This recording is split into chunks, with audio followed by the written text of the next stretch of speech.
fabricator of the Shelby 427 Cobra come out. Peter brought a 66 427 Cobra that he's owned since 1972. How cool is that? Del Dios Motor Club. We're having a great Saturday. Hope you guys are enjoying yourself wherever you're at. Whatever car you're driving, as long as you love your car, Del Dios Motor Club loves it. Thanks for watching.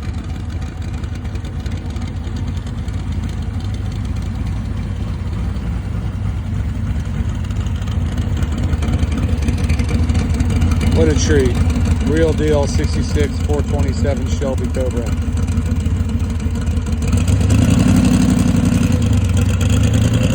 Thanks, Peter.